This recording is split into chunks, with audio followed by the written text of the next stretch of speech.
मैं यह मानता हूं अपने सेना के जवानों के संबंध में कि वह केवल एक सेना के बहादुर जवान ही नहीं है, बल्कि वह सचमुच भारत की आन बान और शान है।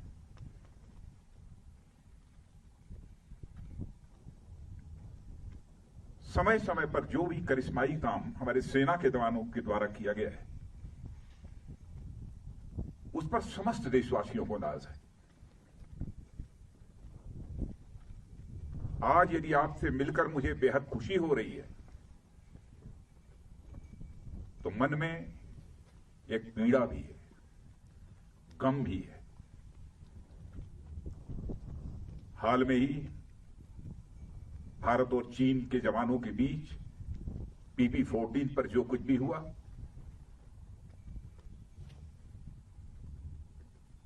उसमें हमारे कुछ जवानों ने अपना बलिदान देते हुए अपनी सीमा की सुरक्षा की है। उनके खोने का गम है, आपसे मिलने की खुशी है। मैं उनकी स्मृति को स्मरण करना चाहता हूं, उनकी स्मृति को नमन करता हूं, उन्हें मैं हृदय से श्रद्धांजलि अर्पित करता हूं। और मैं ये कहना चाहता हूं कि हिंदुस्तान उनकी शहादत को कभी भूलेगा नहीं। हमारे प्रधानमंत्री जी ने भी आकर दो टूक शब्दों ने कहा है कि उनकी वह शहादत, उनका वह बलिदान किसी भी सूरत में व्यर्थ नहीं जाएगा। आप जैसे सेना के जवानों को जिन मां बाप ने पैदा किया है, सचमुच मैं शीश झुकाकर उन मां बाप का भी अपनी तरफ से हार्दिक अभिनंदन करता हूं। हाल में जो कुछ भी हुआ है, भारत और चीन के सेना के जवानों के बीच, मैं कह सकता हूं कि आप लोगों ने केवल भारत की सीमा की सुरक्षा नहीं की है, बल्कि भारत के 130 करोड़ भारतवासियों के सम्मान की आपने सुरक्षा की। इसके लिए भी मैं अपनी तरफ से आप सबका हार्दिक अभिनंदन करना चाहता हूं और देश के अपने सारे ऐसे सेना के जवानों का अभिनंदन करना चाहता हूं। कैसी स्वाभिमान की भावना आप सबके अंदर है। क्या आप सब कुछ बर्दाश्त कर सकते हैं, लेकिन अपने स्वाभिमान पर किसी भी सूरत में चोट नहीं बर्दाश्त कर सकते। आप सभी जानते हैं कि मनुष्य के हृदय की सबसे बलवती भावना यदि कोई होती है तो स्वाभिमान की भावना होती है। स्वाभिमान ये व्यक्तिगत भी होता है, समाज का भी होता है, क्षेत्र का भी होता है, परिवार का भी होता है, लेकिन सबसे ऊपर एक स्वाभिमान होता है, राष्ट्रीय स्वाभिमान। यदि व्यक्तिगत रूप से हमें कोई अपशब्दों का प्रयोग करता है तो हमारा व्यक्तिगत स्वाभिमान जागृत हो उठता है और उससे हम दो हाथ करने के लिए तैयार हो जाते हैं। वैसे ही हमारे राष्ट्र की सीमाओं पर यदि कोई आंख उठाकर देखने की जरूरत करता है, उस समय हमारा जो स्वाभिमान जागृत होता है उसे हम राष्ट्रीय स्वाभिमान कहते हैं।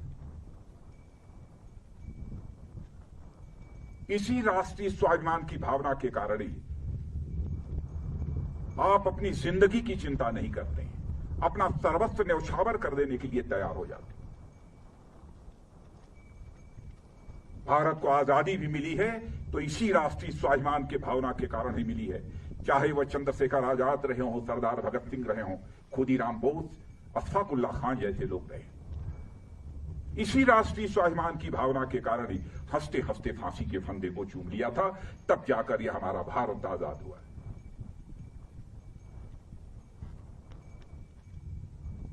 जितना भी आपके बारे में कहा जाए वह कम है।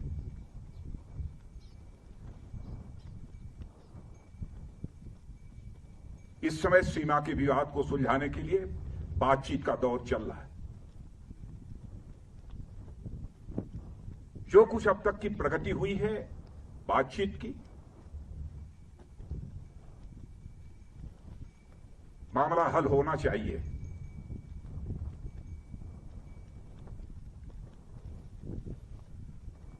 लेकिन कहां तक हल होगा अभी इस संबंध में मैं कोई गारंटी नहीं दे सकता हूं। लेकिन मैं इतना यकीन दिलाना चाहता हूं कि भारत की 1 इंच जमीन को भी दुनिया की कोई ताकत छू नहीं सकती है, उस पर कब्जा नहीं कर सकती।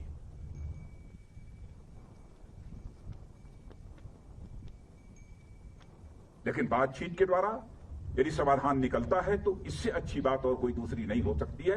वह सिलसिला चल रहा है, मिलिट्री लेवल पर भी बातचीत चल रही है, डिप्लोमेटिक बातचीत भी चल रही है। भारत का जहां तक सवाल है, भारत दुनिया का इकलौता देश है जिसने सारे विश्व को शांति का संदेश दिया है। भारत दुनिया का इकलौता देश है जिसने कि दुनिया के किसी देश पर न तो कभी आक्रमण किया है और न दुनिया के किसी देश की 1 इंच जमीन पर कभी कब्जा किया है। भारत दुनिया का यह इकलौता देश है जिसने भारत की सीमा में रहने वाले लोगों को ही अपने परिवार का सदस्य नहीं माना है, बल्कि पूरे विश्व की धरा पर रहने वाले लोगों को अपने परिवार का सदस्य मानते हुए वसुधैव कुटुंबकम का संदेश सारे विश्व को किसी एक देश ने दिया है तो हमारे और आपके देश भारत ने दिया। हम अशांति नहीं चाहते, हम शांति चाहते। हमारा चरित्र रहा है कि हमने दुनिया के किसी भी देश के स्वाभिमान पर चोट पहुंचाने की कभी कोशिश नहीं की।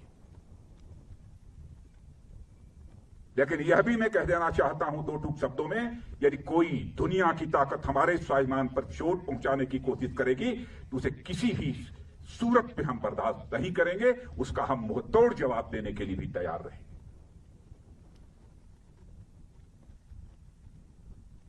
आप सबके ऊपर नाज है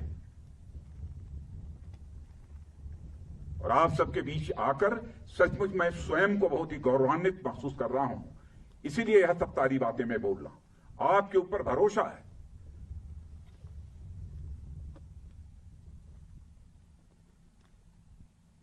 और जिन हमारे जवानों ने अपनी शहादत दी है उसका गम केवल परिवार के लोगों को नहीं है, हम लोगों को भी है,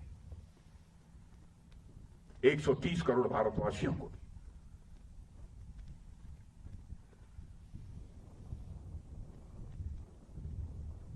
मैं आप सबको बहुत हमारी इच्छा थी कि आप तभी से हमारी भेंट हो।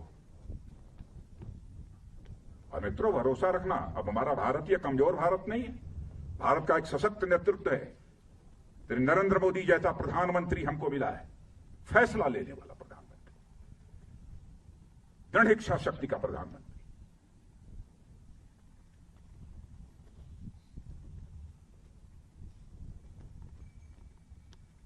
हमारे स्वाभिमान पर कोई चोट नहीं पहुंचा सकता। राष्ट्रीय स्वाभिमान ये हमारी पूंजी है।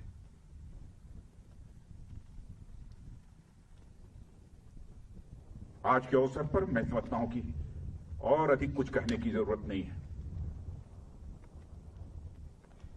लेकिन यदि आज हम लद्दाख के क्षेत्र में यहां पर खड़े हैं और इस फॉरवर्ड पोस्ट पर आकर आप सबसे मिलते हुए जहां मुझे बेहद खुशी हो रही है, वहीं पर इसी लद्दाख के कारगिल द्रास सेक्टर में भारत की सीमा की रक्षा करते हुए, 1-1 इंच जमीन की रक्षा करते हुए हमारे सेना के जवानों ने जो शहादत दी है, उनको भी मैं इसमें स्मरण करना चाहता हूं और उनको भी मैं श्रद्धांजलि अर्पित करना चाहता हूं, क्योंकि कारगिल दिवस की भी एनिवर्सरी 26 जुलाई को है। और यहां आया हूं तो मैंने सोचा कि दिल्ली से तो उनको स्मरण करेंगे ही, लेकिन इस लद्दाख की धरती पर आकर उनको स्मरण करना चाहता हूं। और उनकी शहादत सदैव हम सब के लिए एक सोर्स ऑफ इंस्पिरेशन, एक प्रेरणा के स्रोत के रूप में काम करती रहेगी।